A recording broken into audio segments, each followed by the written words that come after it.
Side নেমে চা বাগান নষ্ট করছে। ডুয়ার্সের মাটিতে বন্ধা করেছে ব্ল্যাক সয়েল। ডুয়ার্সের অস্তিত্ব হারাতে চলেছে।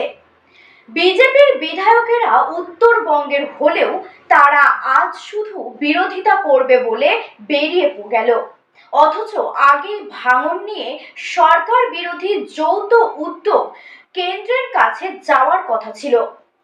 আর আজ বিজেপি শুধু নিজের অবস্থান থেকে সরতে না চেয়ে বিরোধিতা করবে বলেই একবারও উত্তরবঙ্গের মানুষের কথা ভাবল না।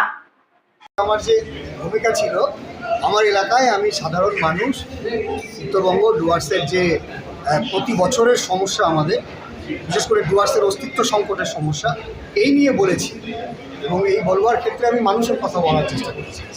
ওনারা, আপনি আগে বিজেপিতে ছিলেন বলছেন, বাইরে গিয়ে তৃণমূল, এই নিয়ে যে আচরণ করলেন সেটাকে আপনি কীভাবে দেখেন? অত্যন্ত দুর্ভাগ্যজনক। আমি বিধানসভাটা, এই পবিত্র বিধানসভাকে মনে করি যে সাধারণ মানুষের কথা তুলে ধরবার জায়গা, এবং যেখান থেকে আমরা নির্বাচিত হয়েছি সেই এলাকার মানুষের দুঃখ কষ্টের কথাই যদি আমরা তুলে ধরতে গিয়ে সংকীর্ণ রাজনীতির শিকার হই, তাহলে পরে আমার মনে হয় মানুষের প্রতি অবিচার করা হবে।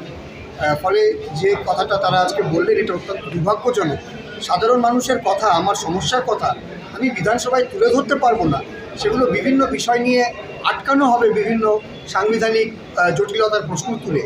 মানুষের জন্য বিধানসভা না, বিধানসভার জন্য মানুষ, সব মিলে তো আজকে মানুষের কথাই এখানে বলতে এসেছি।